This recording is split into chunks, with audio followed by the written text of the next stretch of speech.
Chapter का नाम हम लोग लिखते चलते हैं, आगे बढ़ेंगे आज। लो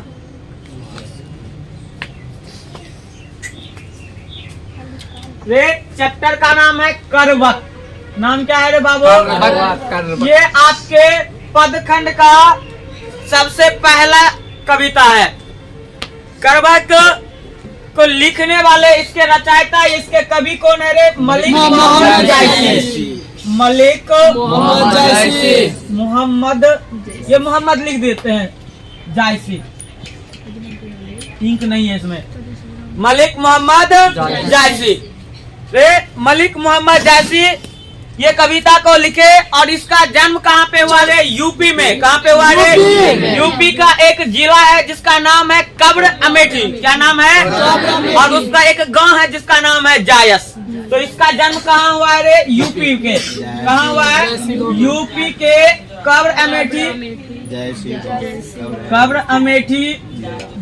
सुनो रे फिर से, हम बात कर रहे हैं कौन सा चैप्टर का? करवक। करवक ये आपके सबसे पहला गद्यखंड है और इसके कवि कौन है रे? मलिक मोहम्मद जायसी। इसका जन्म कहाँ हुआ रे? यूपी के कब्र अमेठी के जायस नामक स्थान पे। और इसका जन्म सन 1492 में हुआ था। 1492। इस सब बात पूछा जाता है कि मलिक मोहम्मद जायसी का जन्म कब हुआ था? 1492 ईस्वी में। इसके पिता का नाम मलिक शेख ममरेज था।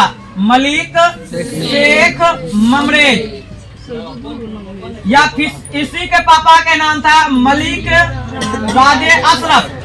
मलिक राजे अशरफ। ध्यान से सुनना बाबू रे, पूछा जाएगा रे मलिक मोहम्मद जायसी के पिता का नाम क्या था रे? मलिक शेख ममरेज या मलिक राजे अशरफ। मलिक मोहम्मद जायसी कोई गरीब परिवार के नहीं थे, बहुत ही अमीर परिवार के से थे। इसके पिता के पास हजारों बीघा खेती हुआ करता था। सोच लो उस जमाने में 1492 ईस्वी में किसी के पास 1000 बीघा खेती कितना मायने रखता होगा, कितना अमीर होगा ये आदमी। और इतना अमीर होने के बावजूद भी मलिक मोहम्मद जायसी क्या बने हुए हैं? कवि। कवि ये बने क्यों हैं? जब आप इसके बारे में जानिएगा तो बड़ा आश्चर्य होगा। इतना राजशाही परिवार से होने के बावजूद भी मलिक मोहम्मद जायसी कुरूप थे, रूपहीन थे। कुरूप थे और रूपहीन का मतलब कि ऐसे नहीं देखने में खराब थे। हम इसका जब चित्र दिखाएंगे तो कहेंगे सर ये तो दूसरे राजा लगत हो, ऐसे ने हमरो मिल जाए तो बहुत सुंदर होगा। सोच रहा होगा, तुमको फोटो दिखाएंगे तो बड़ा आश्चर्य होगा। तो इसके मुंह में दाने दाने निकला हुआ था। एक चेचक रोग होता है। कौन रोग रे? Chicken pox. तुम लोग सुना होगा बायोलॉजी में, चिकन पॉक्स इसको रोग हुआ था। चेचक के कारण इसके पूरे शरीर पे, पूरे मुंह में क्या निकल गया था? दाने, फुंसी निकल गया था। इससे इसका रूप क्या हो गया था? रूपहीन हो गए थे, कुरूप हो गए थे। और इसके बाएं आंख और बाएं कान से ये वंचित थे। कौन कौन अंग से वंचित थे ये? बाएं आंख और बाएं कान से वंचित थे। और बड़ा तजुब की बात होगी कि इसकी मृत्यु 1548 ईस्वी में हो गया। गूगल पे जब जाके देखोगे कभी कभी ये 42 लिखा रहता है और इधर 1477 लिखा रहता है। लेकिन हम आपके बुक के तर्ज पे चलेंगे तो उसका जन्म कब हुआ था? 1492 ईस्वी में। और उसकी मृत्यु कब हुई? 1548 ईस्वी में। 1548 ईस्वी में। एक बार फिर से इसे दोहराते हुए इसे खत्म करेंगे। रे चैप्टर का नाम क्या है रे? लिखने वाला के नाम हो मलिक मोहम्मद जायसी। जन्म कहाँ हुआ रे? यूपी के कब्र अमेठी के जायस नामक गांव में। कब हुआ था इसका जन्म? 1492 ईस्वी में। इसके पिता का नाम क्या थे रे? मलिक शेख ममरेज या मलिक राजे। इसकी मृत्यु कब हो गई रे? अब चैप्टर पे जब हम अपन लोग जाएंगे तो सबसे पहले समझेंगे कि करवक है क्या। ये करवक नाम क्यों पड़ा?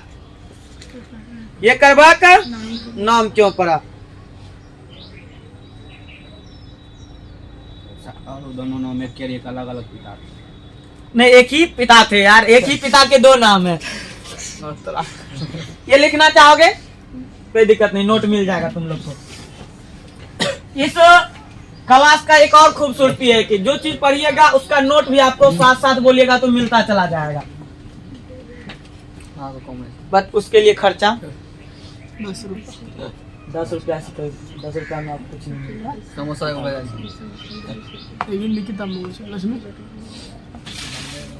अरे यार, सबसे पहले अपन लोग किस चैप्टर, इसका मतलब क्या होता है करबक का, यही समझ लो। कहा जाता है दोहे और चौपाई शैली में, बोलो तो दोहे और चौपाई करता है। दोहे और चौपाई शैली में लिखे गए काव्य संग्रह को करबक कहते हैं। पूछा जाएगा करबक क्या है? करबक का मतलब ही बहुत बच्चा नहीं समझ पाता। करबक क्या है रे? दोहे और चौपाई शैली में लिखे गए काव्य संग्रह को क्या कहते हैं? दोहे मतलब 2 लाइन, चौपाई मतलब 4 लाइन। तो करबक का मतलब समझ गया? करबक एक हमारे मलिक मोहम्मद जैसी एक महाकाव्य लिखे थे जिसका नाम था पद्मावत। क्या नाम था रे? पद्मावत। इतना बड़ा उस समय पे 1400 के ईस्वी में अराउंड में इन्होंने इतना बड़ा किताब लिख दिया कि 2022 ईस्वी में फिल्म बनाना पड़ा हमको मतलब ये नहीं कि हम मतलब कि हमारे देश को एक फिल्म बनाना पड़ा। आप फिल्म देखे होंगे शायद पद्मावती, ठीक है? पद्मावती दीपिका पादुकोण और रणवीर। रे इस करबक को कहां से लाया गया है? पद्मावत से। पूछा जाएगा करबक कहां से आया गया है? तो करबक किसका अंश हुआ रे?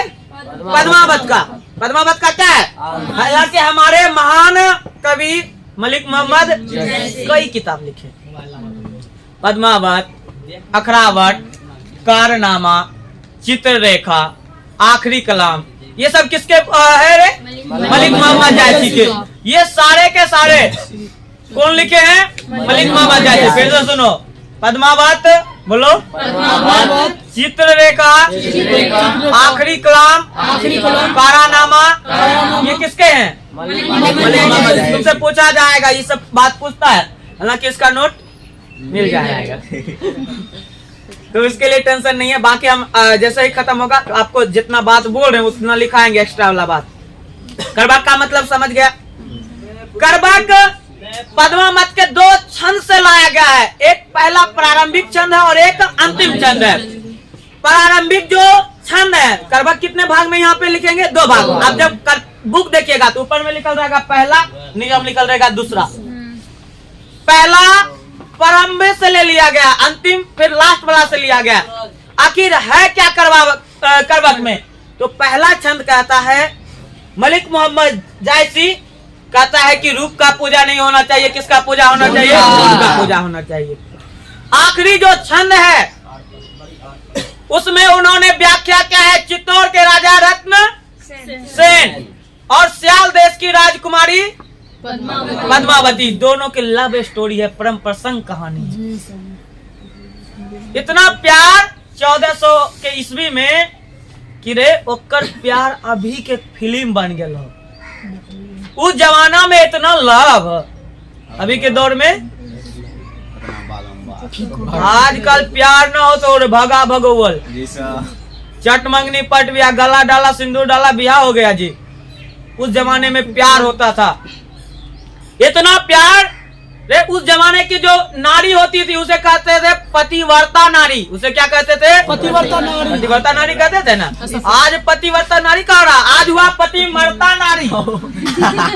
कौन नारी रे? पतिव्रता नारी। पतिव्रता नारी चेंज हुआ, अब बना पतिव्रता मरता नारी। लिपस्टिक ना दे, 2 जूता मार के, जुत्ती मार के भगा देगी। कदावत ने बिहार के ले आलो ना, लिपस्टिक दे रहा ना, पाउडर दे रहा ना, टिकली दे रहा, भागो यहाँ से, दोसर की बात जाएगी। अब कहाँ रहा पतिव्रता नारी? यदि पतिव्रता नारी रहता तो कोई व्यक्ति मर जाए तो जिंदा रहता। कहा कि रे एगो लैला मजनू के प्यार, एगो छोटू आरती के प्यार, जाके देखो मनमा से बिहार कर ले हो लड़की। कौन सी के प्यार? पतिव्रता तो जाके देखो कौन थी? पद्मावती। तुमको जब आगे सुनने को मिलेगा कि अलाउद्दीन खिलजी जब लड़ाई किए, रत्नसेन मारा चला गया, फिर भी उसको टच होने नहीं दी। वो खुद को अपने आप को आग में झोंक ली। कौन? पद्मावती। लेकिन इसका नहीं हुई। ये देखो एगो हो गया, देखो दूसरा साथ कर ली मस्ती। अरे मोनू क्या है? भैंसुर है, बिहार कर ली ना, ली गलत है। तो ये प्यार हुआ? इसको हवस कहते हैं। इसको क्या कहते बाबू रे? हवस। हवस। चलो आते हैं अपना लोग करवट के सबसे पहले छंद पे। यार तुम लोग को दिखाई पड़ रहा है ना? सुनो ध्यान से। आप पहला लाइन इसमें कह रहा है, एक नैन कभी मोहम्मद गुनी, एक नैन कभी सोई बिमोहा जेही कभी सुनी।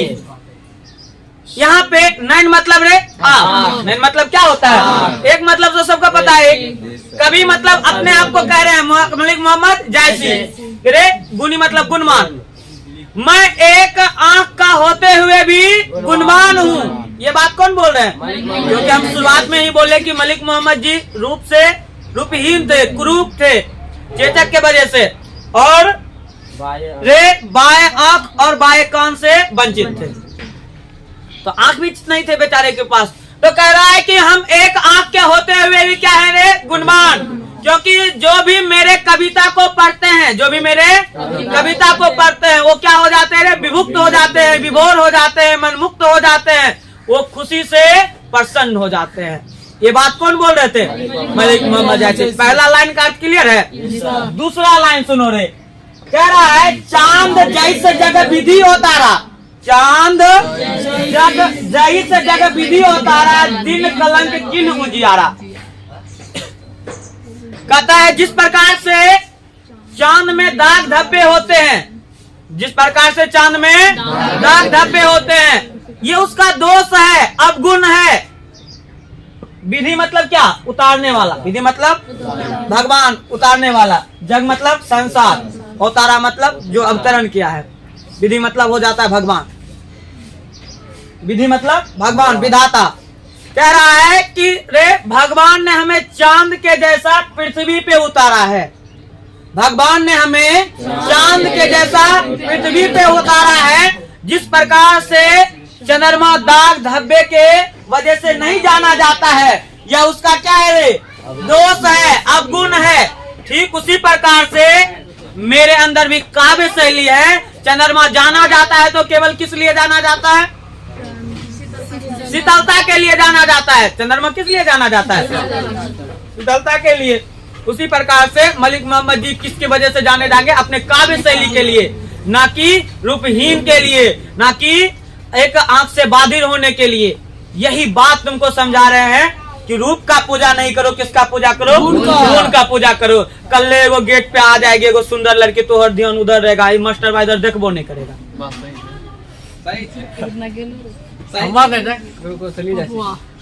सबका उधरे रहेगा, लड़की ओकरे देखेगी। इधर मास्टर भाई चिल्ला के बता रहा है, कोई मतलब नहीं सर, पढ़ाई तो कल लो होगा, पटेगी थोड़ी कल ले। तो रे यही चीज होता है। तुम कितना संस्कारी है तो दिखाइए, पढ़ न जाएगा रे। तीसरा लाइन कह रहा है रे, जग सूजा एक ही नैना। क्या कह रहा है? जग सूजा एक ही नैना, उबासुक अस नक तन्हा महा। कह रहा है कि हमने एक आंख से जग को, संसार को देखा है। हमने एक ही आंख से पूरे जग संसार को देखा है। जिस प्रकार से तारे तो बहुत हैं, जिस प्रकार से तारे तो बहुत हैं, लेकिन उसमें से केवल एक ही तारा जाना जाता है, वो है शुक्र तारा। कौन सा तारा रे? शुक्र तारा। शुक्र तारा क्यों जाना जाता है? क्योंकि उसके पास एक गुण है, क्योंकि वो सबसे अधिक चमकता है, और सबसे अधिक चमकीला तारा किसे कहा जाता है? शुक्र तारा को। ये बात कौन कर रहे हैं? मलिक मोहम्मद जैसी। वो बार बार इस कविता के माध्यम से हमें ये बताना चाह रहे हैं कि रूप का कोई महत्व नहीं है, गुण होना जरूरी है। रूप का कोई महत्व नहीं है, और किसका महत्व है? तो गुण का। बचपन में भी तुम्हें यही सिखाया जाता था याद करो बचपन का वो दिन जब तुम कहते थे दाल रोटी खाएंगे प्रभु का गुण कहते थे ना जी। कहाँ हो गया वो सब बात, कहाँ गया वो प्रभु। आज तुमको एगो सुंदर नारी मिल गया, तुम नारी को देवी कह देता है। जो है देवी आप ही हैं, आप नहीं तो जहाँ कहाँ हम आप नहीं रहिएगा तो हम भी नहीं रहेंगे। वाह दादा कत्ते रूप के पूजा करता, हमको पता है ना जी। रोड पे जाता है तो कौन सी कहता है, एक नंबर आइटम है, अभी कह रहा है कि रूप का पूजा करते हैं। रे अब देख लेंगे, सबको पहचानते थे ना हमरे। तुम लोग भी चक्कर पकड़ इधर उधर करेगी तो वही चप्पल खोल के मारेंगे। अरे ठंडी के दिन में जूता से, गर्मी के दिन में मारेंगे चप्पल से। तुम लोग को भी तो सबको पहचानते ही हैं। देख लेंगे कि उधर जा रहा तुम लोग मुड़ी घुरल है तो पुष्ट चूरेंगे। ओकर बाद दावत अभी कहता है कि रूप का पूजा, गुण का पूजा कहता है। रे जो लही अम्बही डाब न होई, अम्बही मतलब होता है आम, डाब मतलब मंजर होता है। जो लही मतलब जब तक, जो लही मतलब जब तक, अम्बही मतलब आम, आम में डाब मतलब मंजर। देख लेना पीछे शब्दार्थ भी होगा। दो लही सुगंध बसाई ना हो सोई, कह रहा है कि जब तक आम के पेड़ में क्या नहीं लग जाते हैं, मंजर, तब तक उसमें सुगंध नहीं आता है। ये बात कौन बोल रहे हैं, मलिक मोहम्मद जायसी। जब तुम मंजर को छुओगे तो थोड़ा सा उसमें नुकीला रहता है, ये उसका दोष है।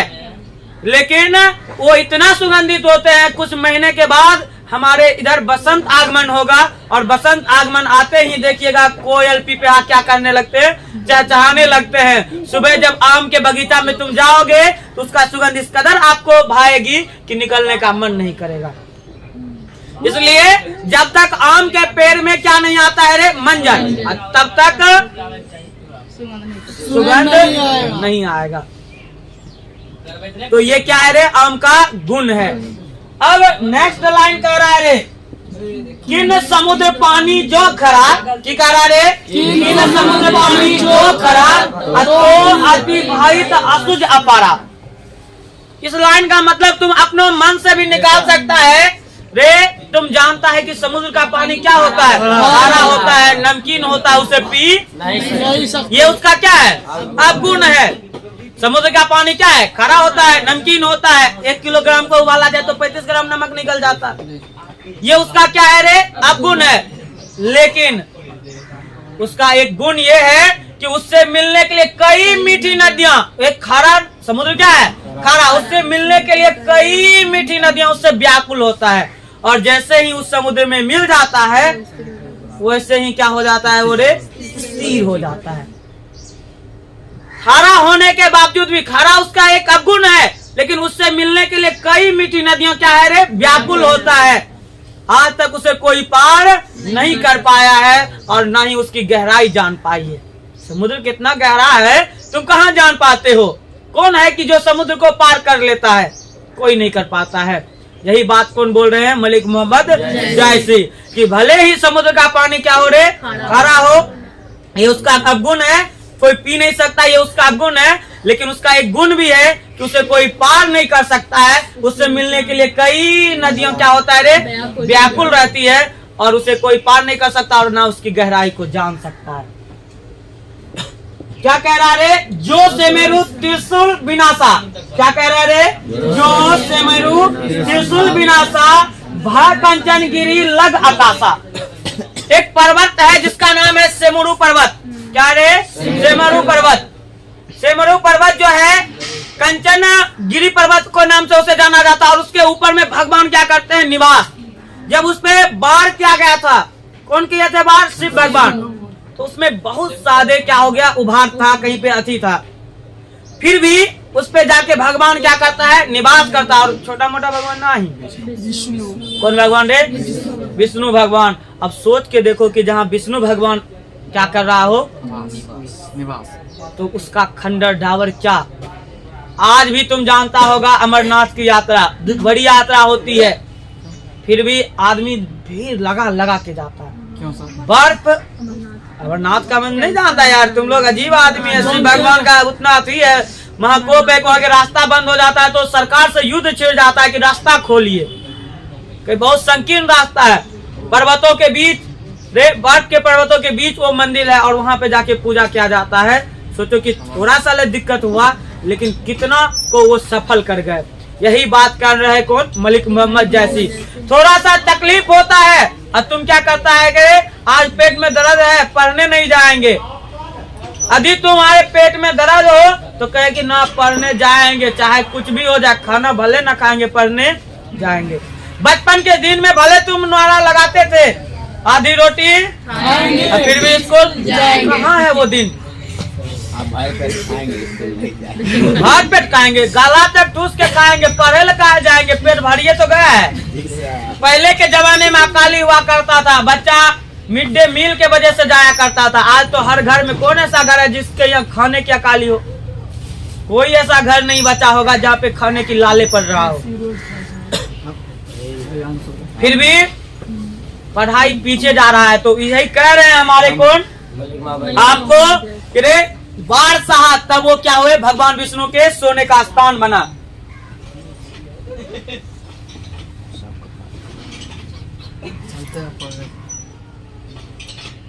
सुनो रे, जो नहीं मतलब जब तक, घड़ी मतलब होता है जहाँ पे सोने को पिघलाया जाता बर्तन होता है। क्या कह रहा है? जो लही धड़ी कलंक न पारा, कंच होई किनी कंचन कारा। जो लही घड़ी कलंक न पारा, होई किनी कंचन कारा। जब तक सोने को किसी पात्र में पिघलाया नहीं जाता, सोने के पिघलाया जाता है, तब तक वो कारा नहीं बनता है, कंगन नहीं बनता है। ठीक उसी प्रकार से हमारे एपीजे अब्दुल मिसाइल मैन कहते थे, यदि आपको सूर्य की तरह चमकना है तो सूर्य की तरह तपना पड़ेगा। क्या कहते? यदि सूर्य की तरह चमकना है तो सूर्य की तरह तपना पड़ेगा। तो आज भी तुम चाहता है कि हम भी टॉप करे, तो टॉप करे के लिए है साइकिल उठाए, यहाँ आए, कोचिंग से गए, घर में जाके ठूस के सो गए। सुनो रे,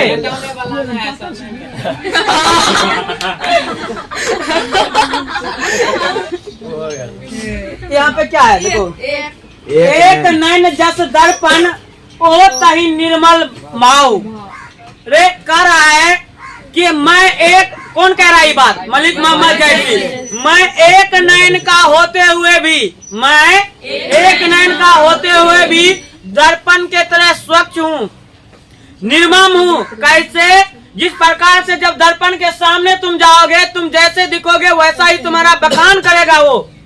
कभी देखे हो कि दर्पन में तो और फिल्टर लगे हो रे, लड़के सब फोटो खिंचवा के तुरंत फिल्टर, स्नैपचैट।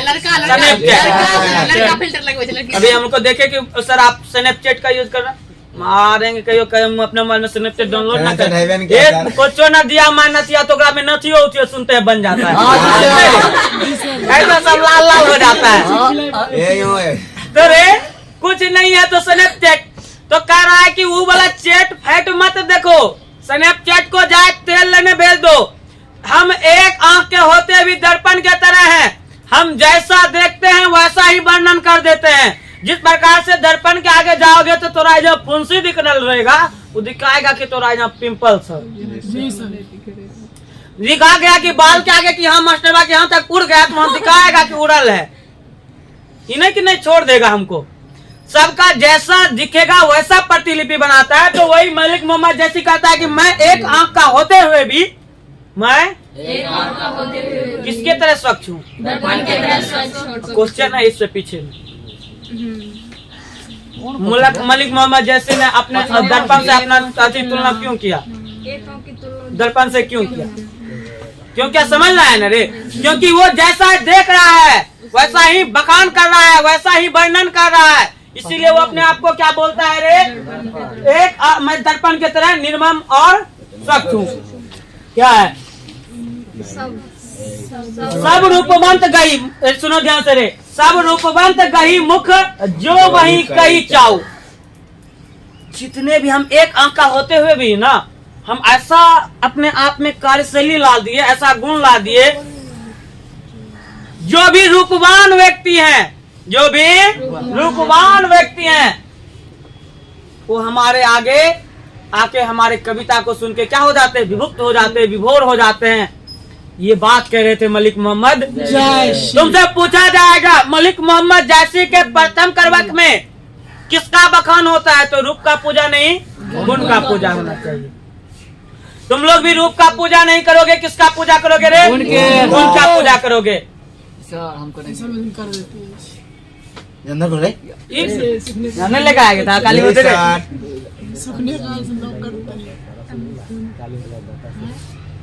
चार दो रंग नहीं छे काली पूजा में खाली बता सोम कम चला दी छे।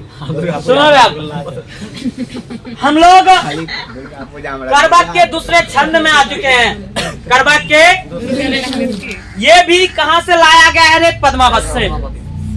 पहले जो था वो रूप और गुण की चर्चा की है आपको मलिक मोहम्मद जायसी। इस बार उन्होंने रानी पद्मावत और चित्तौड़ के राजा रत्न सेठ के प्रेम कहानी का वर्णन करते हैं। चित्तौड़ से एक बार की बात है, शेरशाह सूरी जो कि जिसका मकबरा कहाँ है? सासाराम। और उन्होंने अपने काल में बोला कि कौन ऐसा कवि है जो किसको कौन सा रचना कर दिया, पद्मावत जैसे लव स्टोरी बुक का रचना कर दिया, बुलाओ वो हम देखना चाहते हैं। जैसे बुलाया गया तो की कहता है शेरशाह सूरी और कवि कोनो एंगल से देखे से लग रहा लो रे ई कवि खराब छो हाँ, मुंह में तो चेचक हो, ना कपड़ा ठीक से पहन ले हो, ना मुंह अच्छा लगे तो ना एगो आंख ठीक हो, एगो कोनो से सुन रहा लो बही रहो तो कभी कोनो एंगल से लग रहा लो रे। तो रे आगो में आ जाएगा जॉनी लीवर तो कोनो एंगल से हीरो लगेगा जी। जॉनी लीवर हीरो है रे, वो यही बोल रहे तो कोनो एंगल से लगेगा हीरो, तुमको डाउट हो जाएगा। तो अरे आगो आ जाएगा नवाजुद्दीन सिद्दीकी के कहो ई ना हीरो ना, हीरो के चेहरा पे झुर्री लगा तो रे है हीरो। तमन्ना नवाजुद्दीन सिद्दीकी रे, कुछ तो जानते नहीं हो कहीं सबसे बेस्ट मूवी बनाता है वो नवाजुद्दीन सिद्दीकी रे। मूवी का नाम बोले माउंटेन मैन, दशरथ मांझी के ऊपर बनाया गया मूवी है माउंटेन मैन, जाके देख लीजिएगा, सबसे प्रेरणादायक है।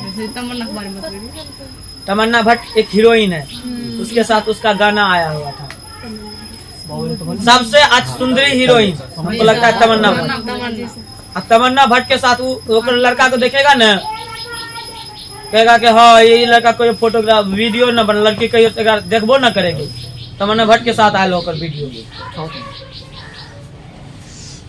सोचो रे ये था आपके करबक का प्रसंग। तो रे इसमें क्या होता है कि थोड़ा सा वो वर्णन कर रहे हैं कि किस प्रकार से पद्मावत और रत्नसेन का प्यार है। अब थोड़ा सा इस दूसरे छंद में चलते हैं। कह रहा है मोहम्मद यही कभी जोड़ी सुनावा, क्या कह रहा रे? मोहम्मद यही कभी जोड़ी सुनावा, सुना जो प्रेम पीर सा गावा पावा। मोहम्मद यही कभी जोड़ी सुनावा, मोहम्मद यही कभी जोड़ी सुनावा, सुना जो प्रेम पीर गावा। दूसरा लाइन कह रहा है जोड़ी लाई रकत के ले, जोड़ी लाई रकत के ले, गाड़ी नैन जल गई। मलिक मोहम्मद जी ये अंश कहां से लाया है? पद्मावत से। और इस अंश के माध्यम से कहना चाहते हैं आप जो ये कविता को सुन रहे हैं ये ऐसे नहीं बना है, इसमें मैं गाढ़े रक्त से, रक्त मतलब क्या, ये नहीं कि खून से, गाढ़े रक्त से गढ़ के एक एक शब्द को जोड़ जोड़ के कविता बनाया है। जोड़ी लाई रकत के जोड़ी, एक एक शब्द को जोड़ जोड़ के गाढ़ी रक्त से बहुत ही अंदर से सोच विचार के शब्द को क्या किए हैं? जोड़े हुए हैं। तब जाके ये अरे नहीं समझा कर तुम भी बोलता है कि ये नंबर ऐसे गोली आया, बहुत खून पसीना बहाया, तो मतलब तुम खून बहाया था रे, ऐसे तो लिखते हैं। तो रे एक कहने का अर्थ है कि रे ये कविता बनाने में हम बहुत चिंतन मनन किए, एक शब्द को जोड़ जोड़ के ये कविता बनाया है और बहुत मुश्किल से बनाया है। और ये जो कविता सुनता है वो अपने आंखों को नैनों से भिगो लेता है। इस कविता में इतना दर्द है, इतना एहसास है कि हर कोई क्या कर लेता है।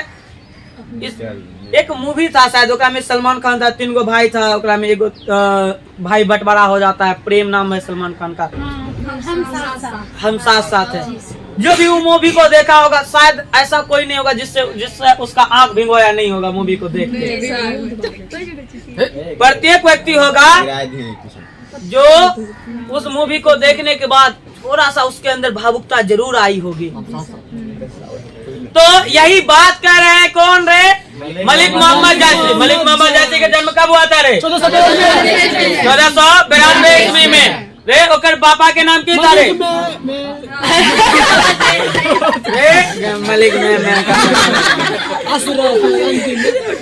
मलिक शेख ममरेज या मलिक राजे अशरफ। कहाँ हुआ था जन्म रे? उत्तर प्रदेश के गमरामेटी के जायस नामक गांव में रे। थोड़ा तनिको दिक्कत ना होने देंगे भाई, अच्छा चैप्टर है रे, पढ़ के दिल गार्डन हो जाता है। सुनो रे, दूसरा लाइन कह रहा है, ओ मन जानी कविति अस किन्हा, माको या रहे जगत मह चिन्हा। इस जहां में कुछ नहीं रह जाता है। कौन इस जहां में सब दिन के लिए जिंदा रहने के लिए आया है? आज आया है, कल चला जाएगा। और जगत में यदि जिंदा रहेगा तो केवल कर्म जगत में क्या रह जाता है? जिंदा रह जाता है। कौन रह जाता है जिंदा रहे? केवल कर्म। सोचो कि रे कहिया ही कहानी लिखले हो रे। अभी 2020 में मूवी बनल हो तो एक कर्मे होना जो गुणगान कर रहा हो रे। न्यूटन तो फुप्पा लगत हो कि मौसा? कोई नहीं। लेकिन कहिया खोज करके चल गए लो, अभी तुम पढ़ रहा लो। अगर गुण का चर्चा हो रहा लो न रे, तो कृति की चर्चा होती है, गुण की चर्चा होती है, कर्म रह जाता है। रूप का क्या चर्चा होगा? बताते हैं रूप का चर्चा होना भी नहीं चाहिए। नेक्स्ट लाइन कर रहा है, कहाँ सो रत्न सेन अस राजा, कहाँ सुबह असी बुद्धि उपराजा, कहाँ अलाउद्दीन सुल्तानु, कहाँ राघव जय किन बखानु रे, कहाँ स्वरूप पद्मावती रानी, अब कोई न रहा जगत रही। इस पूरा लाइन का अर्थ सुनो क्या है? कुछ भी नहीं है। ना वो राजा रत्नसेन रहा, अब रत्नसेन रहा, मारा गया। ना वो रानी पद्मावती रही, ना ही वो सुबह रहा, और ना रहा राघव चेतन। राघव चेतन कौन है रे? रत्नसेन के मंत्री थे। एक बार की बात है, तुम्हें सुन के आश्चर्य, समय का कशिश है, समय का कशिश है, वरना इसका बहुत बड़ा स्टोरी था, हम सुनाते हैं आपको 1 घंटा में। एक बार राजा रत्नसेन के महफिल में गलती से उसका एक मंत्री था जिसका नाम था राघव चेतन। नाम क्या था? आवाज नहीं आया। नाम क्या था? राघव चेतन। पूर्णिमा का दिन था और पूछा गया उससे, राघव चेतन मंत्री है, बोला कि कौन सा दिन है? गलती से उसके मुंह से निकल गया ये अमावस्या का दिन है। तो वही राघव सेन का जो प्रजा था वो चिल्लाने लगा कि जहाँ का मंत्री गलत हो, जिस तरह के मंत्री को राजा के बारे में पता नहीं आज कौन दिन है कौन समय है, उस राज का क्या होगा। तो बड़ा बेइज्जती से उस राघव चेतन को क्या रतन सेन बाहर निकाल दिया गया बेइज्जत करके। बुद्धिमान आदमी तुरंत अति नहीं लेता फैसला। जैसे कि शेरशाह सूरी वाला में हुआ था ना, कि शेरशाह सूरी का कि कोनो एंगल से क्या लग रहा है रथी कभी, तो क्या बोले हमारे महान कवि मलिक मोहम्मद जायसी जी, तुम हमको नहीं दोष दे रहे हो, तुम दोष किसको दे रहे हो? कुम्हार को दे रहे हो, उस भगवान के दे रहे हो। तुरंत नतमस्तक हुए ना शेरशाह।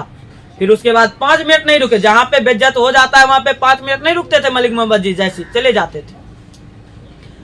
ठीक उसी प्रकार से जब इसका राघव चेतन का क्या हो गया बेइज्जती, तो ये चले गए दौड़ दिल्ली। कहाँ चले गए रे? दिल्ली। किसके पास? अलाउद्दीन खिलजी के पास। दिल्ली गया अलाउद्दीन खिलजी के पास। किसके पास गया रे? अलाउद्दीन खिलजी के पास। अब ये जो वहां गए ना, बोले अलाउद्दीन जी आपके पास कमी है। कहा कि कोई कमी नहीं मेरे पास, हजारों रानी है, हजारों पटरानी है, इतना बड़ा राज। पटरानी मतलब होता है साइड वाला। हजारों रानी, हजारों सोनम बोलूंगे, हजारों पटरानी है, मेरे पास किसी चीज की कोई कमी नहीं है। धन है, दौलत है, शोहरत है, इज्जत है, प्रतिष्ठा है, इज्जत भी है, सब चीज है ही, इज्जत नहीं है गधा। इज्जत के अलावा कुछ है ही नहीं, बोलो ना रे। वो भी है। ये लाइन आएगा, धनी जो पुरुष, ओकरों में चर्चा करेंगे। इज्जत सबसे महान होता है रे। सब चीज है मेरे पास, किसी चीज की कमी नहीं है। रत्न राघव चेतन कहता है एक चीज नहीं आपको, पद्मावती जैसी परी नहीं है। उसका रहा है इसको, पद्मावती जैसी परी नहीं है। किसको बोल रहा है? सुल्तानों को। अरे वो जिस आईने के सामने जाती है आईना भी टूट जाता है। कितना सुंदर थी, आईना भी उसका फोटो नहीं बना पाता था। जिस आईने के सामने चली जाती है वो आईना टूट जाती है। युद्ध शुरू। सोचो कितना। तमन्ना भट्ट किसी आदमी लड़का हमरे आगे चला है, तोरे आगे चला है, तो तुम क्या करेगा? 1 घंटे तक निहुरते रहेगा।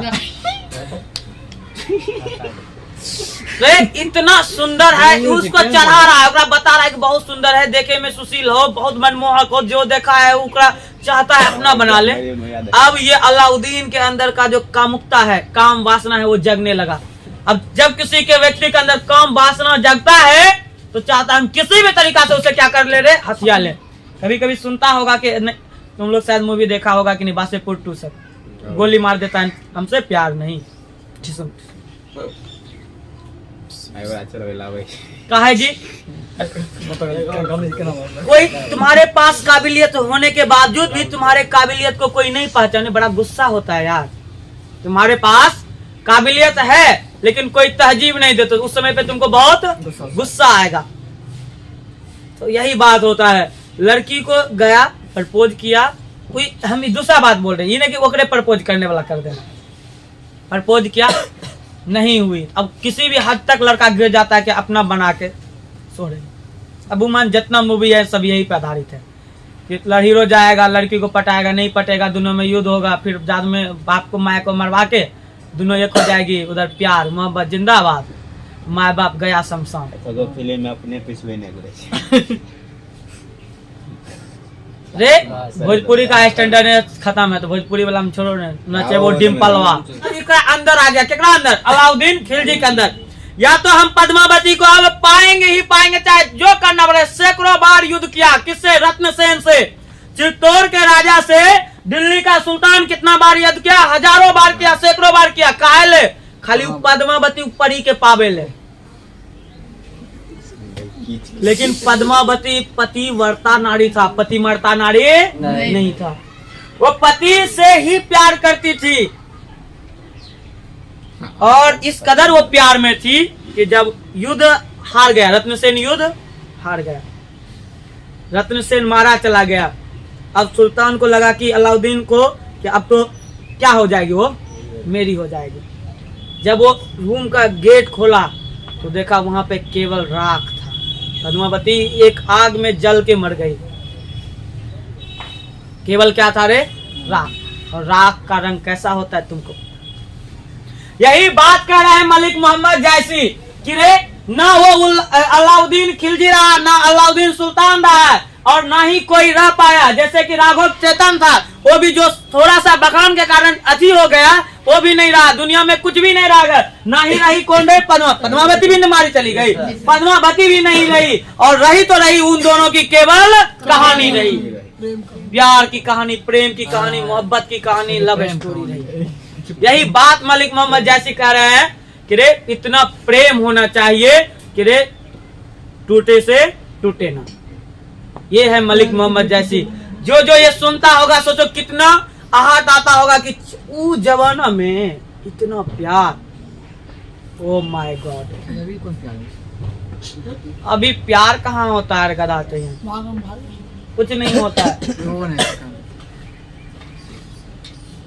अभी दिल्ली सुनो रे, नेक्स्ट लाइन कह रहा है धनी सो पुरुष जस कीर्ति जासु, अब फूल मरे पे मरे न बासु।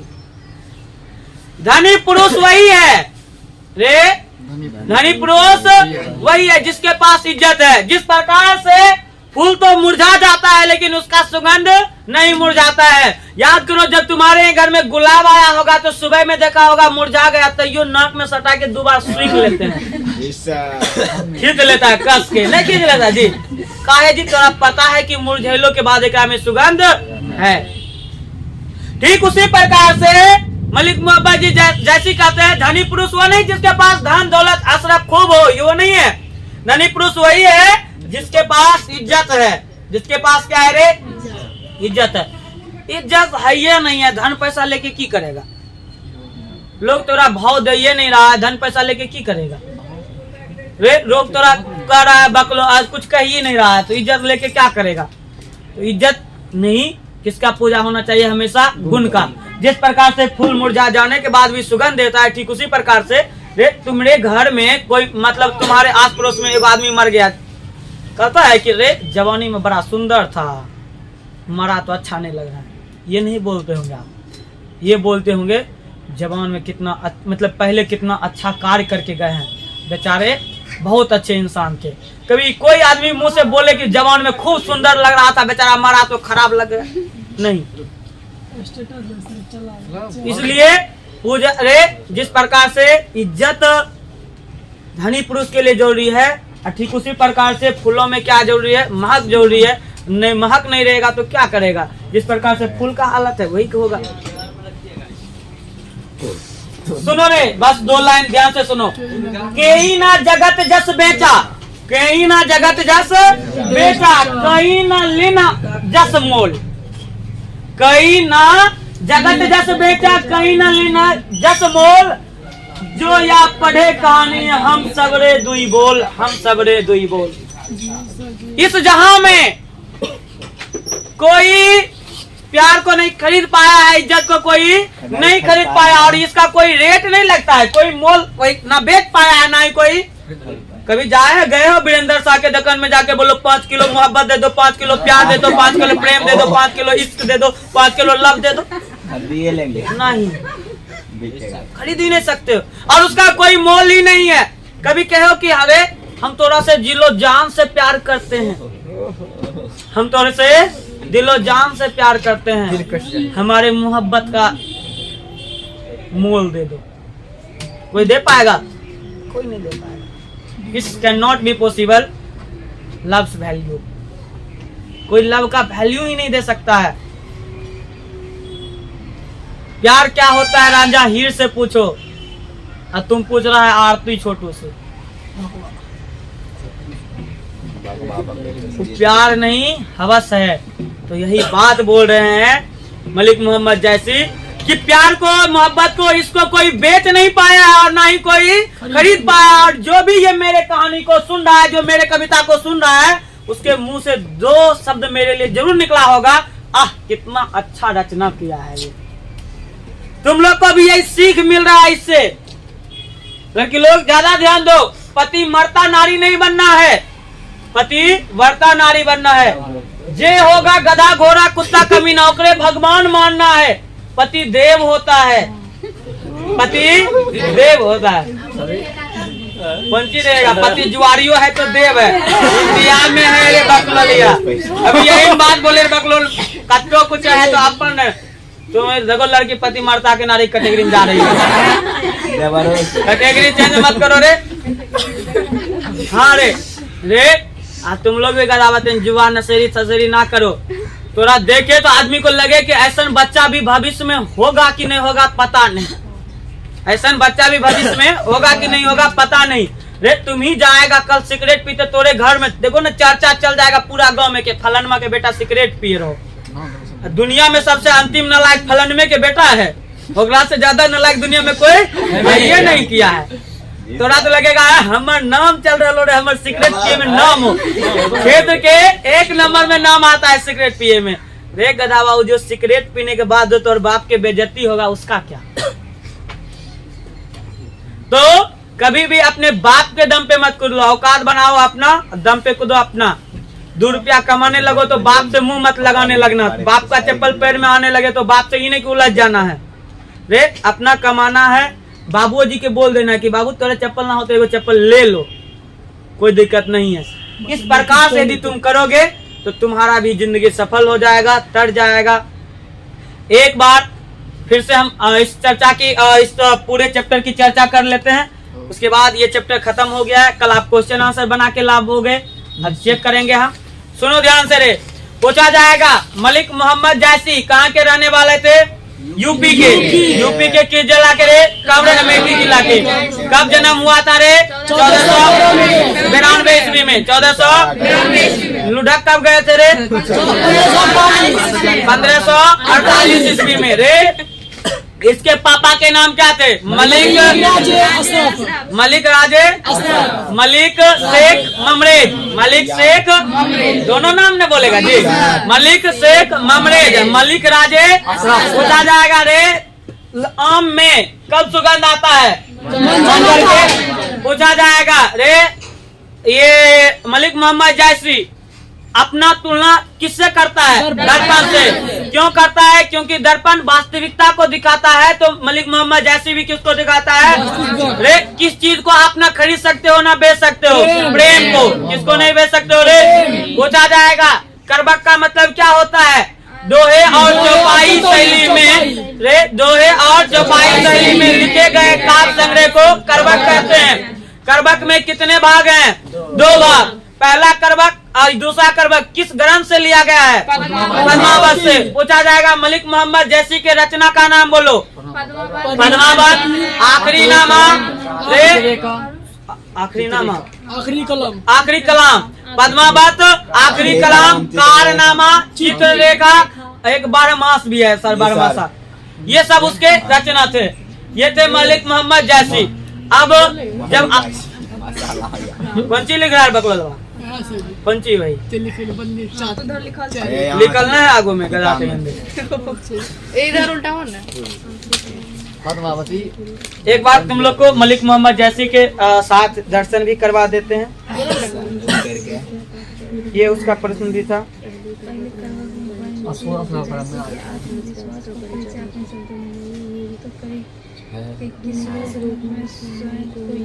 रे देखो रे मलिक मोहम्मद जैसी का दर्शन कर लो एक बार।